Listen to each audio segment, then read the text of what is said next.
안녕하세요. 대한불교정사 수윤승입니다. 법화경 강의 136회 페이지 417쪽 되겠습니다. 지난 시간에 이어서 관세음 보문법 같이 공부하겠습니다. 여기 이 대문으로 관세음보살 보문법의 첫 머리에서 무진의보살이 부처님께 관세음보살은 어찌하여 관세음보살이라고 부릅니까? 하고 던진 질문에 부처님의 말씀이 끝나는 것이다. 관세음보살님이 33신의 자유자재로 모든 곳에 나타날 수 있는 불가사의한 공덕을 성취하고 여러 가지의 모습을 취하여 이 사바세계에 출현하여 자유자재로 다니시며 모든众生을 가르치고 인도하여 괴로움에서 벗어나게 하신다. 그러므로 그대들은 한 마음, 한 뜻으로 이 관세음보살을 고마움에 감사하고 항상 공양하라고 하신다. 관세음보살님에게 고마움을 느끼고 공양하는 것은 곧 관세음보살을 본받아 관세음보살과 같은 자비심으로 나 이외의 모든 사람을 대하고 부처님의 가르침을 깨닫게 하고 진정한 인생의 의의와 보람을 찾게 해주는 것이다. 다시 말하면 어떤 사람, 누구를 만나거나 어떠한 사물이나 일을 당했어도 항상 관세음보살을 대하듯 하면 관세음의 품 안에서 사는 삶은 안락하고 평화로운 행복을 누리게 될 것이며 관세음보살은 항상众生과 함께하고 있으므로 우리가 언제나 지극한 마음으로 생각하고 공양하면 반드시 관세음보살님의 가호를 받는 삶이 이루어진다는 것이다. 이 관세음보살은 불타고 있는 칩과 같은 이 사바세계에서 불의의 재난을 당하여 겁나고 두렵고 위험한 급한 일로 괴로워하고 있는众生에게 능히 두려운 마음이 없게 해주신다.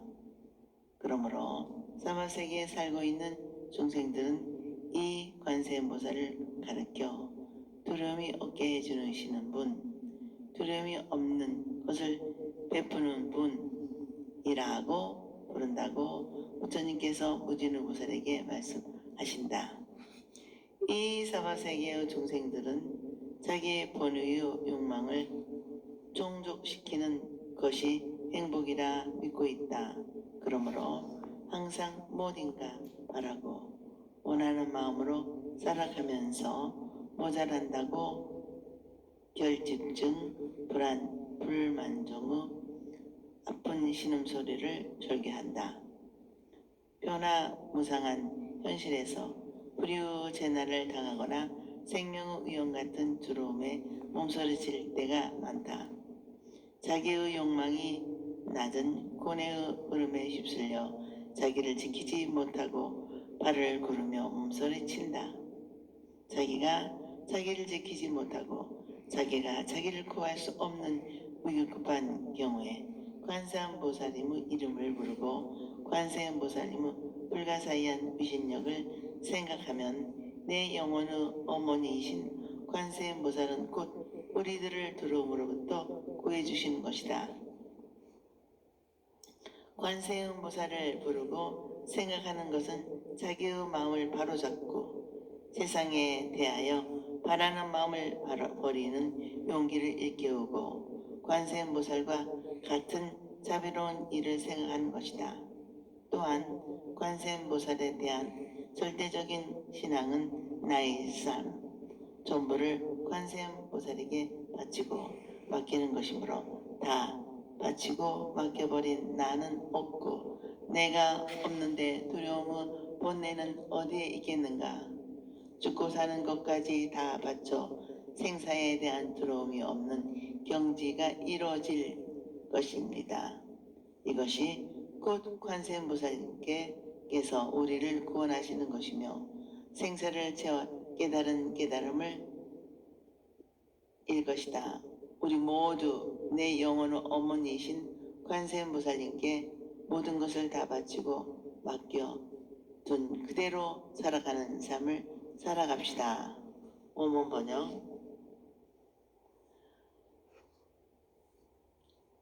무진의 보살이 부처님께 말씀드린다. 세존이시여, 제가 이제 관세음보살을 공양하려 하나니라 하고 곧 목에 걸었던 갑이 백천냥금 나가는 값진 여러가지 보배 구슬로 된 목걸이를 벗어 바치면서 말씀하였다. 어디신 분이시여, 진리로서 보시하는 이 법의 목걸이를 받아 주옵소서.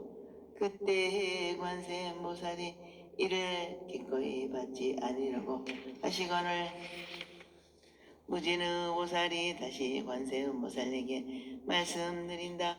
어디신 분이시여, 저희들을 어여삐 여기시어 이 목걸이를 받으소서.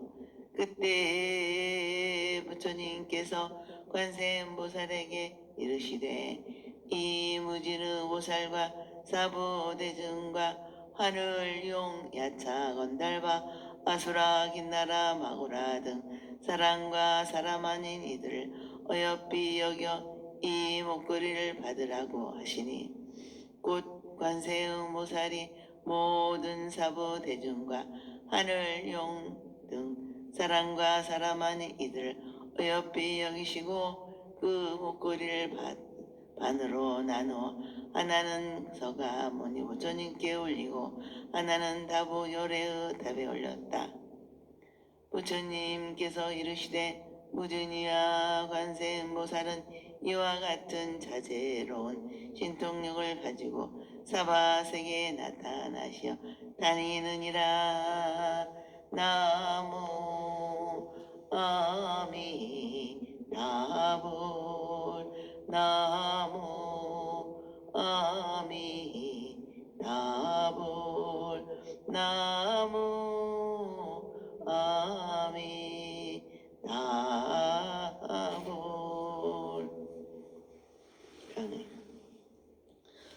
무진의 보살은 부처님으로부터 관세음보살님은 몸을 나타내지 않는 것이 없고 널리 중생의 능력과 정도에 따라 알맞는 가르침을 권하신다는 33은싱의 변화무상한 중생 구제의 가르침을 듣고 크게 감격하였다. 그리고 부처님께서 너희들 중생은 한마음으로 관세음보살을 공양해야 할 것이라니다 라고 말씀에 의하여 관세음보살에게 무엇인가 존경의 뜻을 나타내지 않고는 견딜 수 없는 감정을 행동으로 나타냈다. 관세음보살에게 대한 존경의 표시로 공양을 올리겠나이다 하면서 자기 목에 걸었던 값비싼 보배구슬로 된 목걸이를 벗어서 바치면서 말씀하신다. 어디신 분이시여, 정직한 사람, 진실한 사람, 즉 영원히 변치 않은 진리 마음의 변으로 이 보배의 목걸이를 받아 주옵소서 하였으나 관세음보살님은 기꺼이 받으려 하시지 않았다 하신다. 이것을 본문의 표현과 같이 신앙의 증거로서 개인적인 욕망을 초월한 감사의 뜻으로 베푸는 경건한 물건으로 종교인의 몸에 장식하는 물건을 벗어서 바치겠다 하고 부처님은 지금은 좋은 기회라고 생각하면 그렇게 하라는 말씀이지만 한역본에서는 빠졌다. 여기에서 말씀하시는 보배 구슬의 목걸이란 부처님의 진리를 장엄하는 법시로서 우리들의 거룩한 신앙심이나 깨달음의 마음, 부처님의 마음에 비유한 것으로 생각할 수 있다. 우리가 부처님의 마음이나 깨달음의 지혜로움을 완전히 드러내면서 부처님께 기여하고 중생적인 마음, 어리석은 마음을 바치는데 이루어질 수 있는 것이다. 그러나 관세음보살님은 자기 자신이 충분히 있기 때문에 남으로부터 받을 필요도 없고 물질이 어떠한 누구 소유가 되어서도 안 된다는 뜻을 있다고 하겠다. 관세음보살이 물질은 누구 독점이 되거나 소유물이 아니라 필요한 사람이 그냥 써야 한다는 뜻과 함께 관세음보살님은 받은 입장에서 있는 분이 아니라 언제나 주는 입장에 있는 분이라는 뜻을 강조되고 있다. 관세음보살은 두려워하는 마음이 없게 하여 주시는 쉬부의사라는 본명을 가지고 계신다.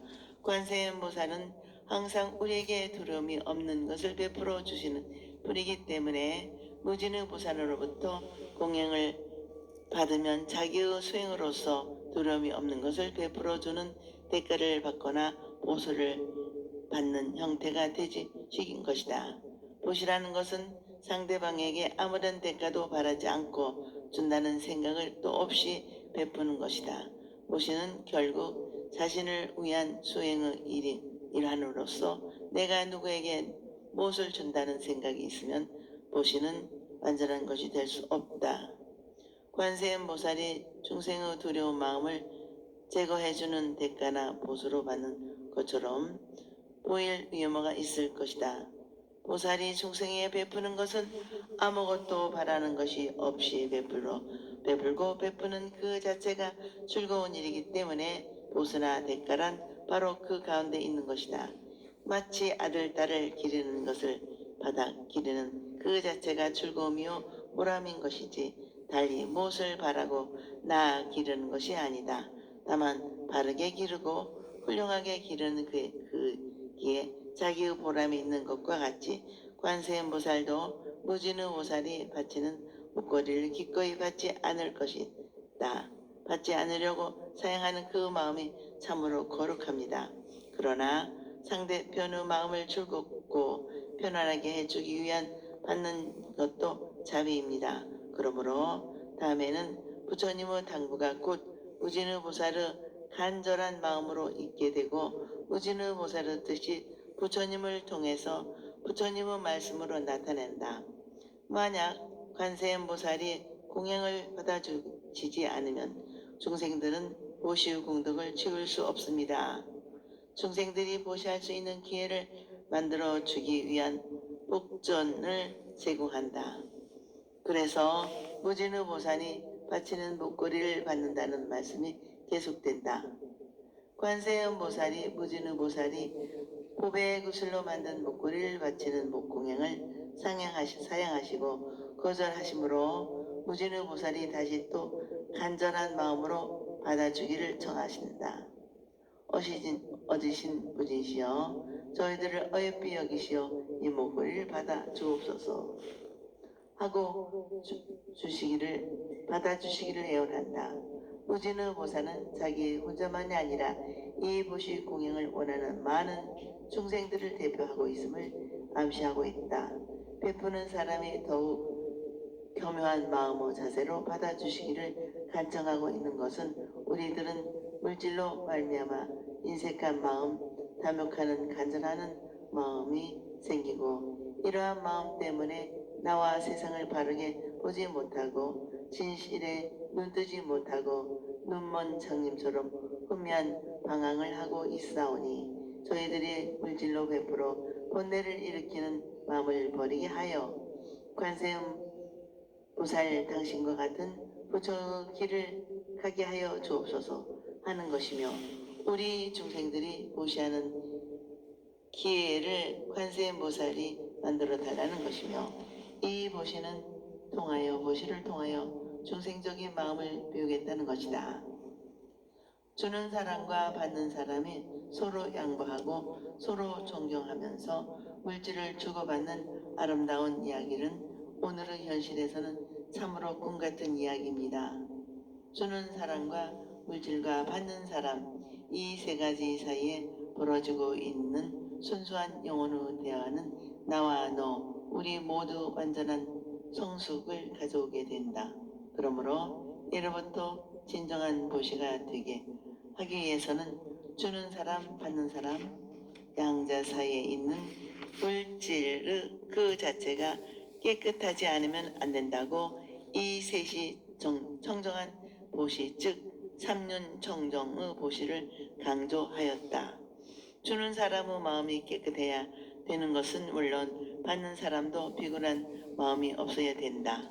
물질을 받고 그로 말미암아 은혜로움이나 고마움으로 느끼고 그것을 무거운 짐으로 느끼게 하거나 큰 부담감을 주게 된다면 그것은 보시가 아니라 하나의 혜택이나 도움에 지치지 않고 일종의 국을 행위가 될 수 있다고 세 가지가 다 순수한 삼륜 청정을 강조한 옛 어른들의 깊은 뜻을 여기서 다시 한번 마음에 새겨둬야 하겠습니다. 관세음보살이 우진의보살의 참뜻을 받아들이지 않고 사양하자 옆에서 이를 지켜보고 계시던 부처님께서 관세음보살에게 무진의보살을 비롯하여 모든 사부대중과 하늘, 용 등 사람과 사람 아닌 모든 중생을 어여삐 여기는 마음으로 목걸이를 바치는 보시를 받을 것이 좋겠다고 권하신다. 더 이상 사양할 수 없게 된 관세음보살님은 부처님의 말씀을 따라 중생의 탐욕의 본뇌를 버리고 일체의 집착심을 버리게 하고 중생의 복을 심게 하려는 자비심으로 그 목걸이를 받았다. 이 보석의 목걸이를 받으신 관세음보살은 그것을 자기가 갖지를 않고 그 목걸이를 두 개로 나누어 하나는 관세음보살님에게 올리고 또 하나는 다보 불탑에 올렸던 것이다. 이렇게 소가모니 부처님과 다보 불탑에 각각 나눠 바쳤다는 것은 곧 관세음보살님의 해낼 수 없는 덕과 유신욕은 모두 불성의 진리가 이 진리를 설명하신 소가모니 부처님의 은혜였다는 것을 포함과 동시에 부처님의 은혜에 진심으로 감사하고 부처님의 공덕을 찬탄하는 것이다. 또 한편으로 생각해 볼 수 있는 것은 관세음보살에게 공행하는 것은 반드시 부처님께 올리시는 공행이 된다는 것이며 우리의 생존을 위한 반드시 필요한 소유하게 되는 물질을 제각기 알맞게 자리를 찾아 그 물질이 지니고 있는 참다운 가치를 최대한 발휘하도록 해야 한다는 것이다. 내 것이라고 주장하던 소유물이 너와 내가 함께 그것이 지닌 가치를 같이 즐기고 참되게 활용하기를 바라는 것이 보시라는 것을 일깨워주는 것이다 하겠다. 또 그 재물을 쓰는 데는 자기를 위해 쓰고 남을 위해 쓰는 것으로서 자기 자신의 책임과 의무를 완성하고 자신의 성숙과 완성을 위해 쓰고 사회와 인류 발전과 공덕을 위해 써야 한다는 것이다. 그리하여 너와 나 우리 모두를 살리는 경제의 원리가 바르게 살아나는 소유 분배의 법칙을 상징적으로 나타내는 것이다. 이렇게 물질을 사용하는 것이 가장 이상적인 방법이라고 물질 사용 방법을 계시하는 것이라 하겠습니다. 우리 모두 자기에 알맞는 보시와 정신이 발휘되어야 합니다. 보시를 할 때는 무아의 정신으로 자신의 탐, 욕심을 다스리고 모든 중생을 이익되게 즐겁게 하겠다는 자비심으로 보시한다는 마음이 없이 보시하는 것은 보시 말고 보시 받는 사람을 분별하지 않아야 합니다. 오히려 자신의 보살행을 베푸는 고마운 자리로 알고 이 보시를 계시로 부처님과 같은 인격과 지혜를 바라면 된다는 깊은 뜻이 둘로 나누어 소가모니 부처님과 다보탑에 바치는 것으로 나타난 것이다. 끝으로 관세음보살님은 이와 같은 자유자재한 신통력이 있어서 사바세계에 나타나 다니신다고 하신다. 관세음보살이 사바세계에 나타나 다니시는 것은 이 세상과 중생을 구제하는 하고 살기 좋은 극락세계를 동토를 이루기 위함입니다.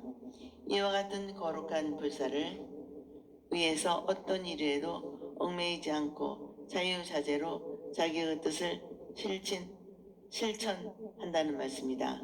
관세음보살은 천금의 값진 보배 목걸이를 받아 둘로 나눠 하나는 인격과 지혜의 완성자이신 소가모니 부처님께 바치고 하나는 어떤 사람 누구나 자신이 본래 갖추고 있는 불성을 최대한으로 발휘한 보배의 탑을 중생들의 몸과 마음으로 가꾸어내는 실현할 수 있는 자본으로 제공하였다. 이 말씀을 달리 표현한다면 어떤 사람 누구에게나 본래 자기 소유 보탑을 나타내도록 해야 하며 또한 재물의 공평한 분배와 활동에 의하여 한 사람도 그것을 얻지 못한 사람이 없도록 하라는 교훈의 말씀이라고 하겠다. 그러니까 다부열애는 물질의 공평한 분배 법칙으로 인격화로 본다는 것이다. 이렇게 관세음보살님은 이 세계를 극락 정도로 이루하려는 원력과 모든 인류의 완전한 행복을 위하여 수단과 방법을 꾀하는 확고부동한 대자대비가 있다는 것이다. 또 한편으로 생각하면 교세음보살 보문부모 가르침을 듣고 있는 우리들의 마음, 인간의 마음이 가야 할 곳, 돌아가야 할 곳으로 그 마음을 돌려주는 것이다 하겠다. 돌려주는 마음은 남에게 베풀어야 할 바람이다. 이것을 무소득의 마음이라 한다. 부처님의 가르침을 현세이익의 추구라는 희망에서 무소득의 경제까지 이끌어주는 것인데 이것이 관세음보살님의 마음이며 바람인 것이다. 원문 번역. 그때 무진의 보살이 개성으로 여쭈되 1. 거룩한 상호를 갖추신 세존이시여 제가 이제 거듭 저 일을 못사옵니다. 저 불자는 무슨 인연으로 관세음이라라 이름 하나니까. 2. 거룩한 상호를 갖추신 세존께서 개성으로 무진의에게 대답하시되 너는 들으라 관세음보살의 행위 모든 곳에 잘 응하느니라. 3. 큰 소원이 바다와 같이 깊어 헤아릴 수 없는 오랜 세월에 거쳐 천만호 부처님 받들어 모시고 맑고 큰 소원을 세웠느니라. 나무 아미타불 나무 아미타불 나무 아미타불.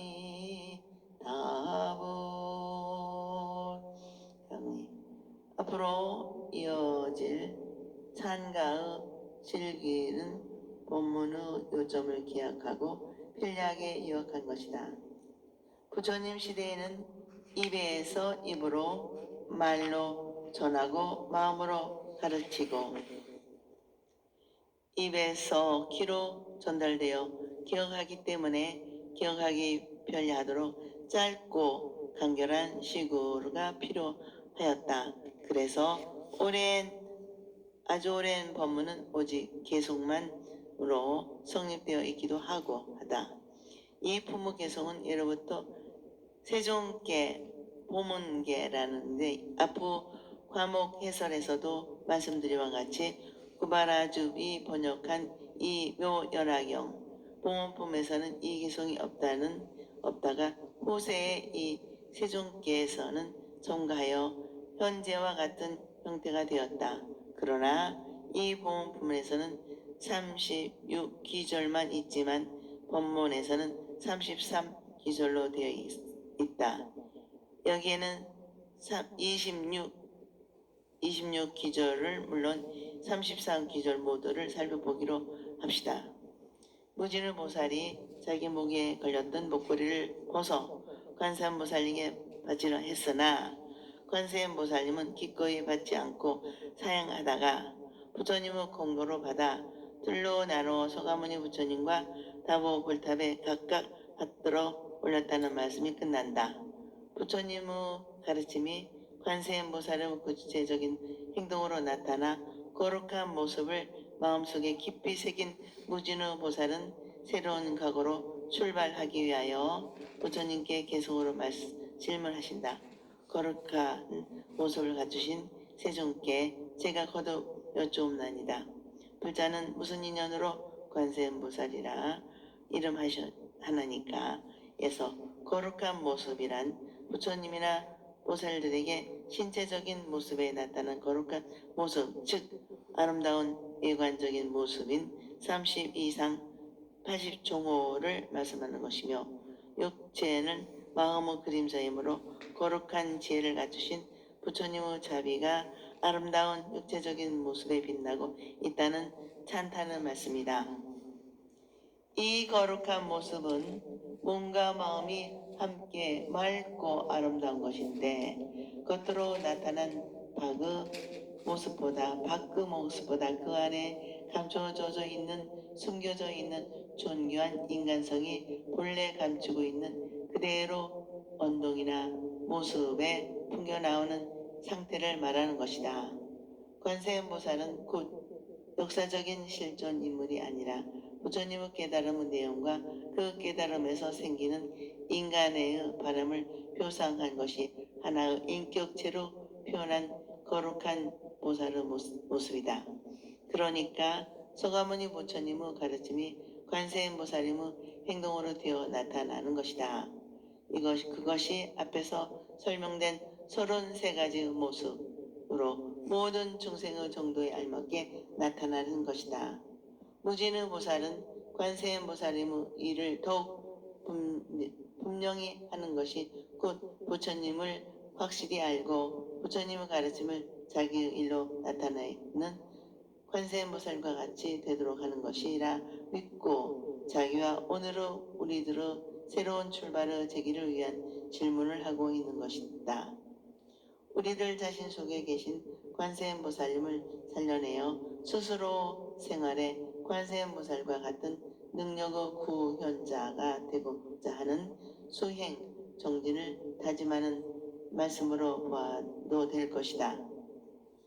관세음보살님과 같은 행동이 현실적인 삶에 구체적으로 나타나게 생활하는 사람이 불자인 보살이라고 하는 말씀이 될 것이다. 관세음보살님은 왜 관세음보살이라고 하는 이유를 묻고, 이 물음에 대한 대답에 관세음보살님 부모 내용이다. 무엇이든 처음과 시작이 중요하다. 우리의 오늘은 다시 없는 날이며 무엇과도 바꿀 수 없는 존귀한 자신의 눈등으로서 출발하여 관세음보살의 거룩한 모습을 자기가 반드시 알아야 자신의 모습이다. 진실한 나 자신의 모습과 같이 그러한 모습을 한 분이 관세음보살이다. 나 자신 속에 어디엔가 빛나고 있는 하나의 다른 나를 찾아내야 한다. 관세음보살은 말씀하신다. 그대 자신 속에 내가 있다고 말이다. 그러니까 우리는 지금 읽고 있는 이 관세음보살 보험에서 관세음보살을 만나야 하고, 관세음보살님께 나는 지금 무엇을 어떻게 해야 할 것인가 대한 가르침을 받아야 한다. 우리가 돌아가야 할 곳은 관세음보살님이 계신 마음의 고향이다. 거기에서 자기의 눈을 뜨고 참 자기를 만나야 된다. 내가 나답게 하는 원통력인 관세음보살님의 신비로운 지혜의 힘이 있다. 관세음보살이 곧 나 자신이다 하고 깨달음의 나 아닌 나의 행복을 위해 출발할 때 우리들의 마음에 관세음보살이 참으로 나타날 것이다. 부처님의 이상의 관세음보살로 있고 관세음보살은 나와 현실로 활동하는 인격이 되도록 노력하는 가운데 비로소 부처님의 가르침을 즉 우리의 순결로 살아가는 참으로 빛날 것이다. 이제 거룩한 모습을 하신 부처님께서 관세음보살님이 넓고 큰 활동에 대하여 말씀하신다. 너는 잘 들으라. 관세음보살님의 활동은 이미 미치지 않는 곳이 없고 모든 곳에서 33응신으로 알맞게 나타나고 있다. 하늘의 달이 물이 있는 곳이면 물이 많고 조금에 관계하지 않고 맑고 더러움을 가리지 않는 것처럼 믿는 마음이 있으면 언제 어디서 어느 누구에게나 미치지 않음이 없다는 것이다. 모든 사람의 환경과 형편에 따라 그들에게 알맞는 가르침으로 구원의 손짓을 펴진다는 구제의 활동을 말씀하신다. 어떻게 그러한 활동이 가능한가? 관세음보살님은 중생을 구원하기 위해 바다와 같이 넓고 깊은 원을 세우고 헤아릴 수 없이 길고 긴 세월에 걸쳐 천만억의 많고 많은 부처님을 모시고 맑고 깨끗한 원을 세웠기 때문이라는 것이다. 관세음보살이 언제 어디서나 모든 중생을 구하기 위한 절대적인 구제자가 되기 위해서 바다보다 깊고 넓은 구원의 맹설을 하고 수많은 부처님을 섬기면서 청정한 원을 세웠다는 것입니다.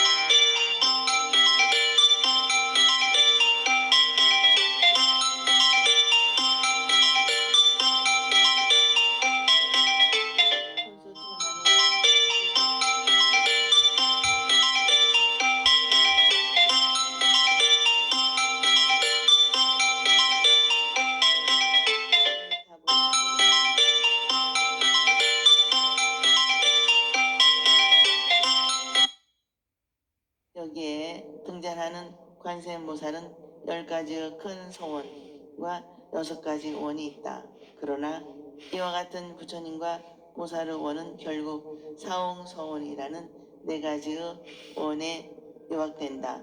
따라서 사홍서원은 모두 부처님과 보살님의 공동된 원으로 총원이라 하고 근본 정신의 목적을 같지만 그 이상은 실천하는 계획과 방법이 다르고 사람을 바라는 뜻이 같지 않기 때문에 각자의 다른 원이 있는 것을 발휘한 것이라 한다. 오늘은 여기까지 마치겠습니다. 다음 시간에 이어서 같이 관세음보살님 본품 공부하겠습니다. 대단히 감사합니다. 여러분 항상 건강하시고 행복하시기를 기도 바람 드립니다.